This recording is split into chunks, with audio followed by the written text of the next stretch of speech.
A mean friend is not normal. You know what I find fascinating? If a woman told you her boyfriend constantly criticized her, made passive aggressive comments, embarrassed her in front of other people, made her feel stupid, ruined her confidence, and then occasionally sprinkled in a compliment so she wouldn't leave, most people would immediately say, "Girl, that's emotional abuse." But somehow, when it's a friend, suddenly everybody gives her a pass. That's just how she is. She's brutally honest. She has a strong personality. She means well. No, let's stop right there. A mean friend is not normal. I don't know who needs to hear this, but you're not supposed to feel like an emotional punching bag in a friendship. You should not have to mentally prepare yourself before seeing your friend. You should not have to rehearse your sentences so she doesn't find a way to mock you. You should not have to shrink yourself to avoid triggering her jealousy. And you definitely should not leave every interaction feeling smaller than when you arrived. Some women have become so accustomed to being emotional punching bags that they genuinely don't recognize disrespect anymore.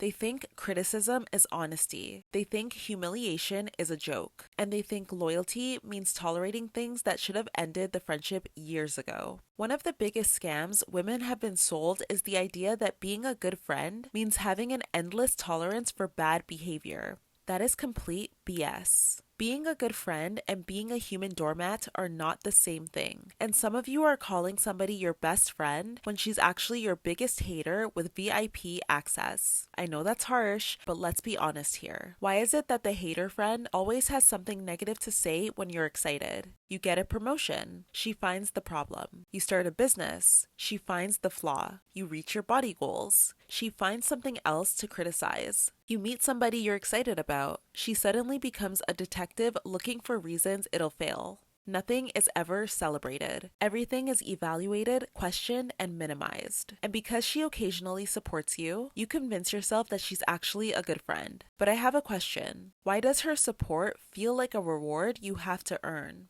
Healthy friendship doesn't work like that. A healthy friend is not constantly keeping you emotionally off balance. You don't leave interactions wondering whether you're loved or secretly resented. You don't feel like you're competing for approval. You don't feel like every win has to be hidden to keep the peace. And can we talk about the women who pride themselves on being the mean friend? Because somewhere along the way, being rude got rebranded as being authentic and keeping it real. Being insensitive got rebranded as being honest. Not every thought in your head deserves to be spoken. Not every criticism needs to be shared. And making somebody feel bad is not a personality trait, it's a character flaw. One thing I've noticed is that women who tolerate mean friends are often incredibly compassionate people. They're understanding, patient, empathetic. They can see everybody's wounds, everybody's trauma, insecurities, and difficult childhood. Everybody's reasons except their own. They can explain someone else's behavior for hours, but they can't explain why they keep volunteering to be mistreated.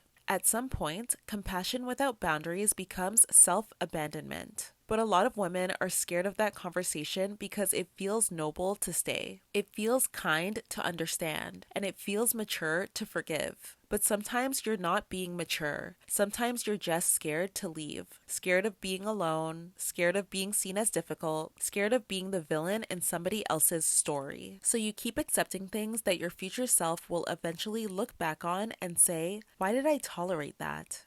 The uncomfortable truth is that some friendships survive because one woman is willing to absorb all the damage. The second she stops absorbing it, the friendship falls apart. And when that happens, she thinks she lost a friend. But no, she lost a role. The role was emotional punching bag, unpaid therapist, audience member, and self-esteem donor. The friendship only worked because she kept sacrificing herself to keep it alive. That's not friendship. That's emotional labor with no benefits package. I think one of the biggest signs you've outgrown a friendship is when you start noticing how often you're being disrespected. Not because the behavior changed, but because your standards did. The comments that used to slide now sound insulting. The jokes suddenly sound mean. The energy feels strange. The backhanded compliments become impossible to ignore. And that's usually when people tell you you're being sensitive.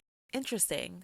Because the people who benefit from your lack of boundaries are always the first people to complain when you grow some. But you know what's actually sensitive? A woman who needs to diminish other women to feel secure. A woman who feels threatened every time her friend shines. A woman who can only feel powerful when somebody else feels small. That's what being sensitive looks like. The older I get, the more I believe friendship should feel safe. It doesn't have to be perfect, and of course, there may be conflict, but it should feel safe. You should feel respected, valued, celebrated, and considered. You should feel like your friend wants good things for you, even when those good things don't directly benefit her. And if you're sitting there realizing your friendship mostly consists of criticism, competition, tension, jealousy, walking on eggshells, and emotional exhaustion, I need you to hear this. That is not normal. That is not what friendship is supposed to feel like. You don't get extra points for enduring people. You don't get a trophy for being the woman who tolerated the most disrespect. And you are not obligated to keep somebody in your life just because they've been there for a long time. Some friendships expire, some friendships reveal themselves, and some friendships need to be escaped. The right people won't require you to become smaller so they can feel bigger. The right people won't punish you for succeeding. They won't make you question your worth after every conversation. The right people will add peace to your life. And after spending years surviving chaos, peace can feel unfamiliar. But choose it anyway, because life is hard enough. Your friendships shouldn't be. Alright ladies, that is all for today's video. If you'd like to keep up with more of my content, you can follow me on Instagram and TikTok at Reina Safo. One last thing, always remember to protect the woman you're becoming. I'll see you in the next one.